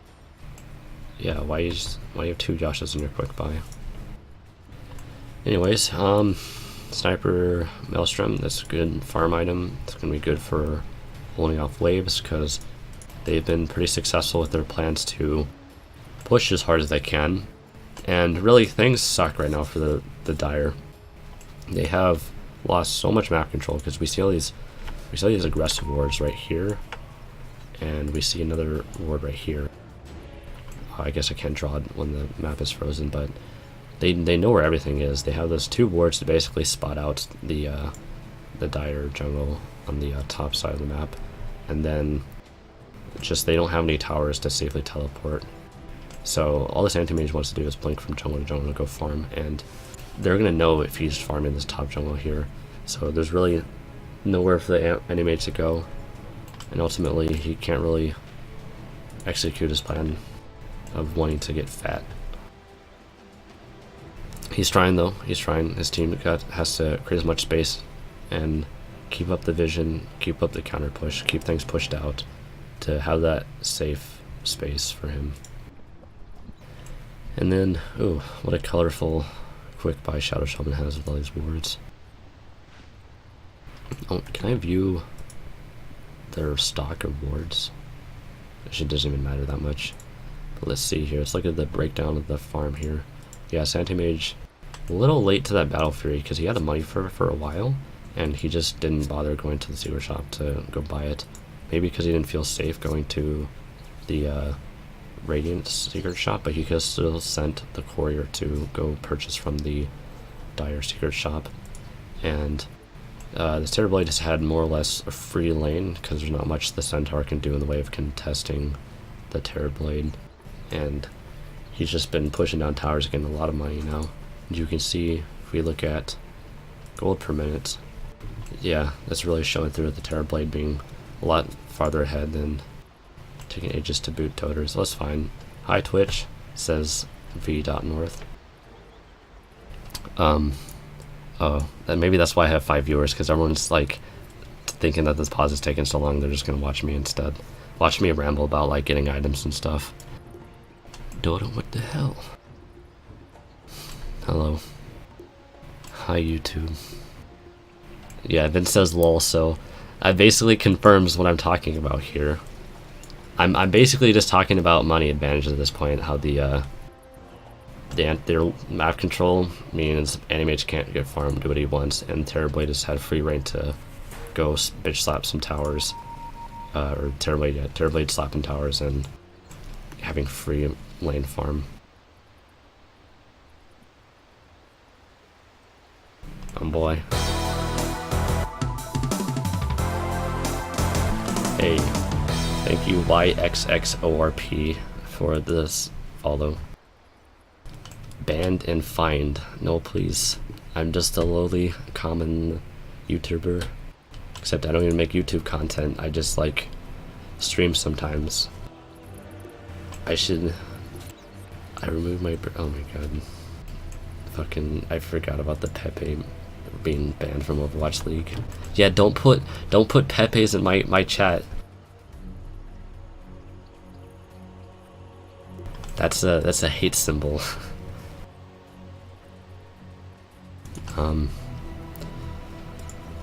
So we are still waiting for the Tusk.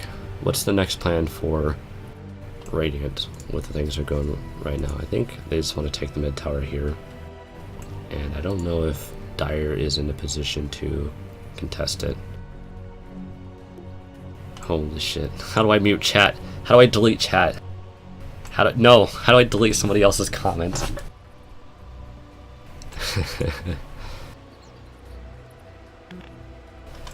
Anyways.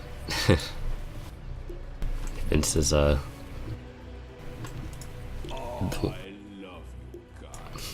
Oh, hey, Tusk is back. Alright. So maybe we resume. So I think I went over most of the items here. Centaur's still fighting his way to get back in. Getting that Blink Dagger, which is understandable.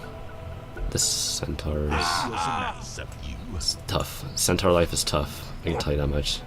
It's not as tough as Treant, but it's tough. That solo strength offlaner is tough. Yo, don't fucking Terrorblade. Terrorblade's a fraud. You're calling him big and muscly. Fucking, have you seen Centaur? Like how ripped that hero is? Like, how do I do the what's that view where like your camera zooms in? I guess I can't. Can I not do that? Because whenever I press I, it just brings up the game stats. But this is one buff hero. If you, and he also has the most strength gain in the game, so it just makes sense that he's the strongest. Oh, anyways, Animage shows up to fight and gets Sunder instantly. But it doesn't matter because he's just going to get absolutely demolished by the amount of damage that the Radiant team's just going to throw onto them. And the rest of the Dire, while they're cut outside of the base, they're just going to get destroyed with the amount of stuns and slows coming out here. The Stampede does come out, but they can't retreat fast enough. That is a sad Shadow Shaman. I cannot pronounce his name. I could have commentated that fight so much better, but I was too busy admiring Centaur's pecs. That's like half the reason why I play that hero. I see for you a future full of death. Tusk, why don't you use your tome, Tusk? Tusk, you have a 40 EXP gain talent.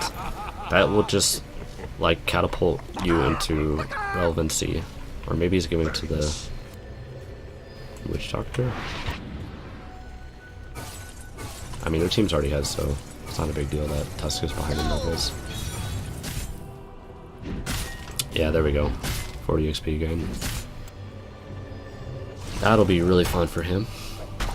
And so, yep, here's their, as I mentioned during the pause, their kind of objective now is to keep the lanes pushed out, get vision so the anti-mage can start farm as safely as possible. And, hello, anti-mage. Oh, he's saying hi to the Timber Saw, the Goblin Shredder. So they do have a lot of sentries, even though nobody on their team has invisibility.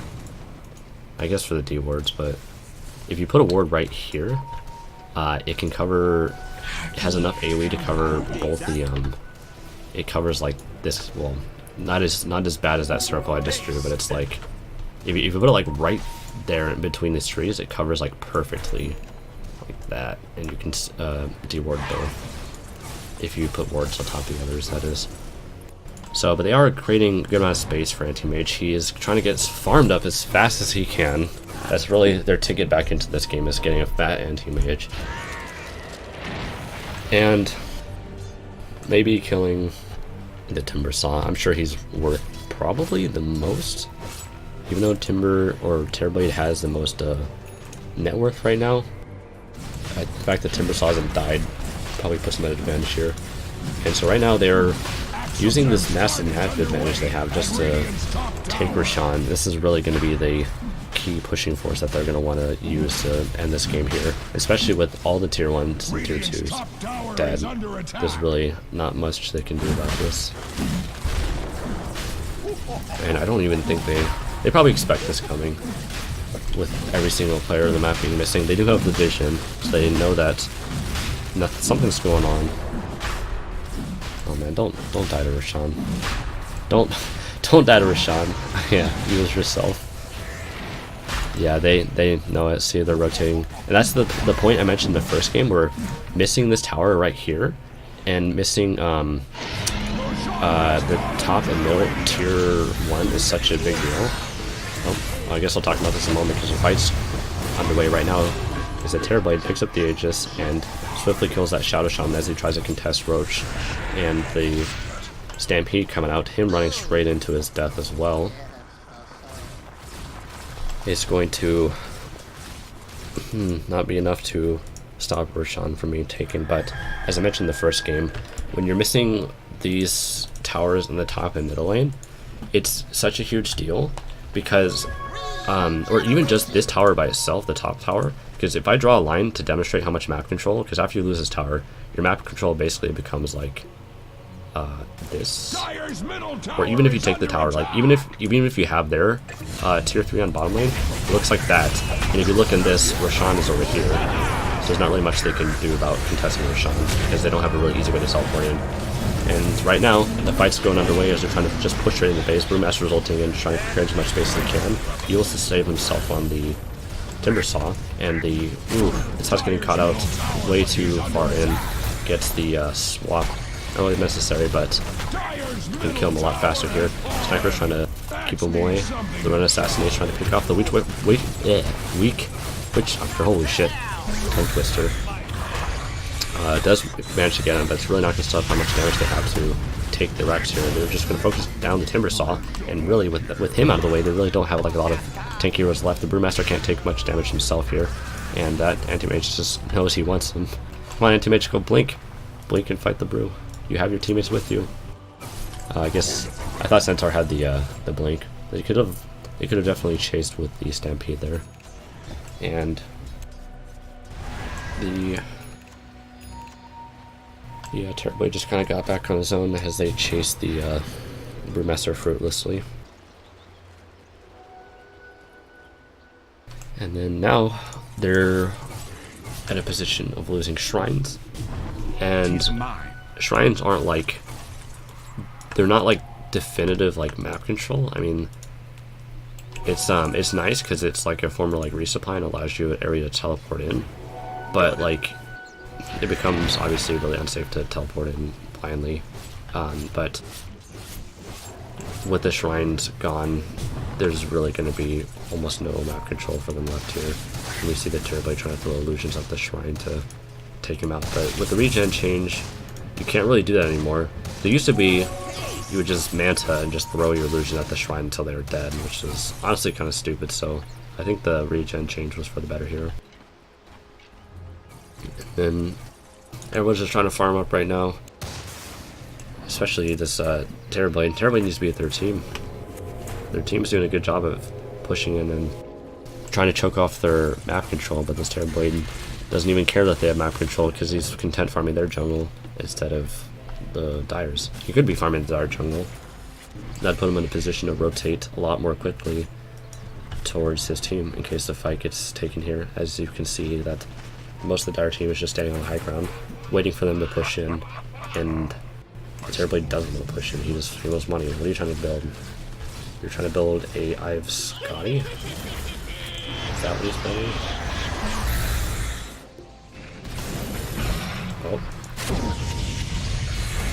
Oh man, Shackle coming off. A little bit of counter initiation going to come in. Just popping the Stampede, but he's too slow here. The Maldek's going to do a lot of damage to him. The Anti-Mage is going to fight right inside the Whirling Blade. Doesn't even give a shit. He's going to Mana Void him for the kill and blink away, leaving his team to deal with the rest of the players. Assassinate's not quite going to do it on the Timber Saw, as which magic resist 30%. I think that change to strength to give him magic resist made Timber Saw really freaking good. He's not going to be like busted, but certainly a lot better because he already has a lot of armor, and having more magic resist makes him really tough time to kill.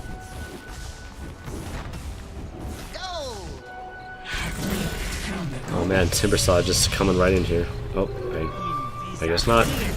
Just Just boop with the rod of Atos and like running away. Timbersaw is doing pretty good. I'm surprised he didn't go for Bloodstone to get how little he's died here. Oh no, and the sniper getting caught out all by himself so far in on the bottom lane. The Atos just want to lock him. Atos is actually a really smart choice here for the Stampede. I mean, even if he did Stampede there, you just root him down.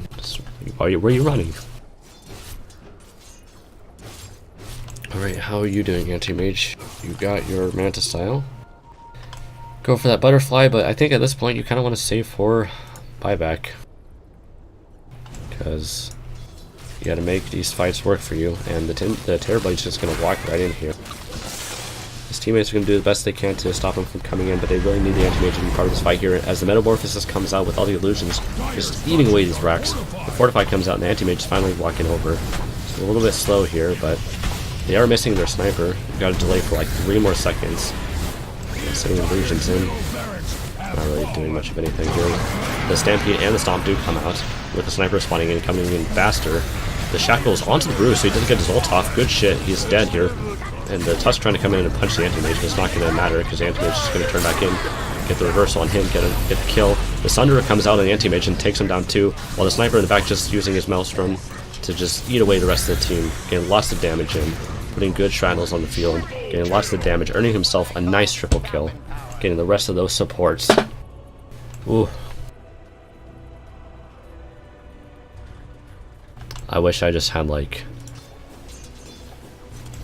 the omnipresence to be able to just see everything that's happening, because I focus too hard on individual things that are happening during fights.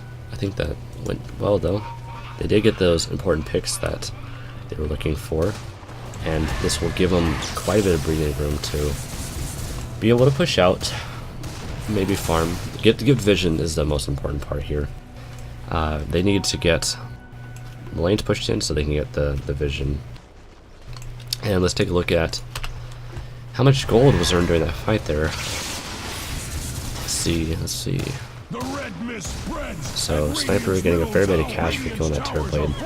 Good amount for the Witch Doctor and the Brewmaster too, getting all of those kills, all the important people. Basically the whole team. Sniper, nice little payday there. He is going for a Mjolnir, which I think the Sniper should go for a Monkey King version on the Brewmaster, but as I say this, they're pushing in the best as they can, and they just initiate so fast that Timber Chain and the Brewmaster all just come in with the disables, keeping them locked down. The Venge isn't able to do anything. He tries to swap, maybe thinking, hey, can we at least get a kill at this? But no, Sniper's like, I'm getting out of here. And then that Shadow Shaman barely teleports away this life, and the Sniper just stays in for some reason. Ooh, can't disjoint that cask. With the Hurricane Pike just teleporting right back to base because he knows he's not safe here. And the enemy's going to be pushing right back in. That is another dead Venge. I guess they're going to take the shrines instead. It is a little bit tricky to push. I mean, Venge does not do a lot in the way of defense. She does have the way of attack, which is really nice here. But she's not going to be a source of damage. And Anti-Mage getting a little greedy trying to get those farm there. Gets initiated on by the Touch, takes half his HP and the Lotus Orb too, really whittling his HP. He has a decision to make here. He wants to go fight or go back for HP. He's going to go back. The Touch just going to keep going in. The snowball in, gets the double stun. Ooh, and the walrus punch right then. Oh, and the double cask on both the Centaur and the Shadow Shaman. Oh, that is tragic. Getting them both. The Sniper does manage to pick off the Witch Doctor while he's channeling that ult. It's not quick enough to save him though, because that Maledict will absolutely destroy their HP. The Anti-Mage does not want to take a fight here, 3v2. They do have buybacks on this Centaur. He does have everything ready. He does buyback right now. Anti-Mage is going to walk in, try to get this Brewmaster here. Brewmaster actually whiffs his Thunderclap there.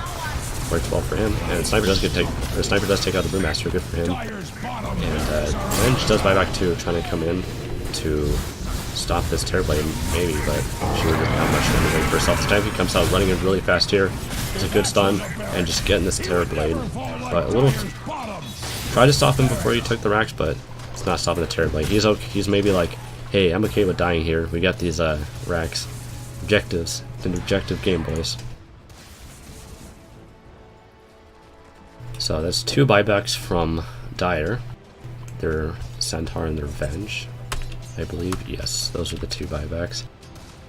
And then it was a pretty good defense. Just them trying to position out of position, or sorry, them trying to punish out of position heroes. The Tusk going in on the anti-mage, and then again the Tusk failing himself and going even farther.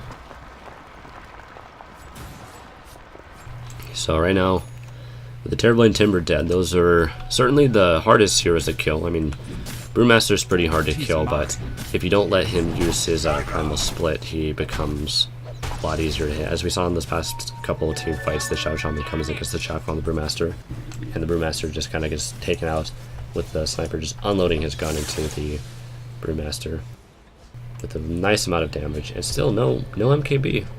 He says, you know, this Brewmaster has 25% evasion, but like, you know, I don't care. I can do enough damage.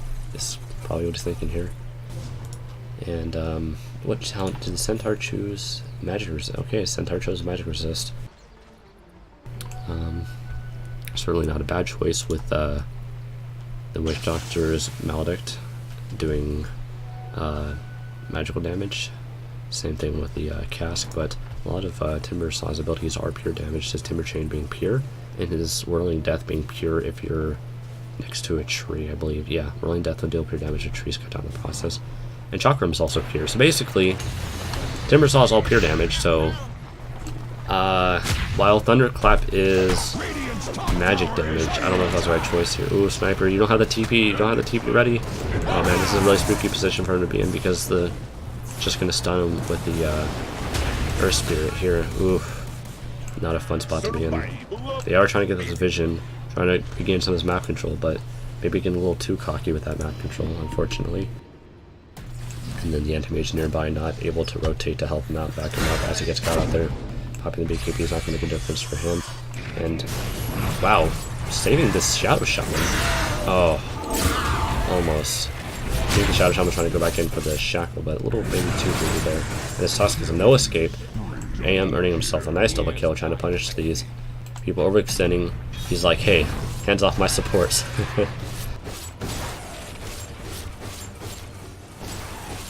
So the anti-mage starting to become a little fat.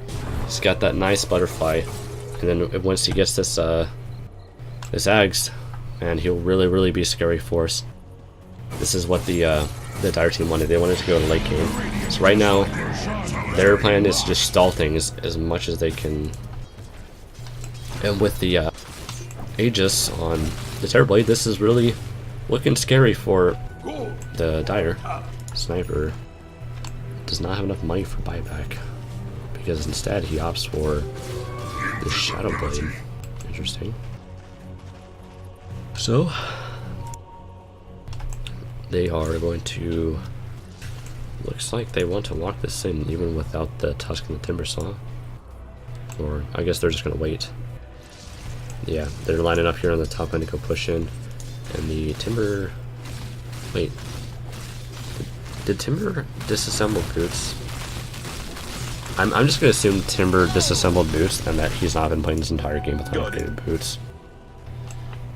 Especially considering that they're locked. Oh shit, they're just going to get right onto this Terrorblade here. Nice amount of stun, just taking him out before he can even use the Slender, and then locking down the Brewmaster with the Shackle too, getting him and just straight up demolishing this Witch Doctor while he's using channeling assault. And the Terrorblade's going to be back up with the Aegis, throwing out lots of damage here, just eating the teammates away one by one, getting them all. And the Sniper, oh man, being wheels by the Timbersaw, being caught in a bad position, trying to be KB to just prevent all this damage, and really just funneling down, just mopping people up one at a time. Oh my gosh. With the ultra kill, he's hungry, he's looking for that mega kill. Will he get it? Oh my god, or mega kill, rampage, sorry, my bad. I was getting the pentakill. Let's just call it the pentakill, like some other MOBA. Oh my gosh, that was disgusting, them calling GG. Started to look so good for them, but taking a fight like that outside of their base really did not work out in their favor. They had the lockdown, but they just couldn't focus that Timber Saw after he reincarnated with the Aegis.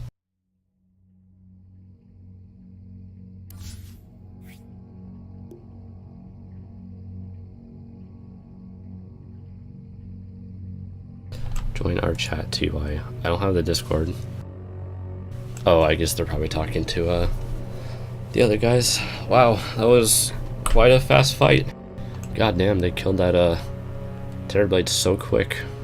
Just deleted him, but then they came back with a vengeance. He's like, yo, you just killed me, you killed my Brewmaster, can't talk shit to my teammates like that, and then just one at a time just got them all. So I will message Vince what happens now.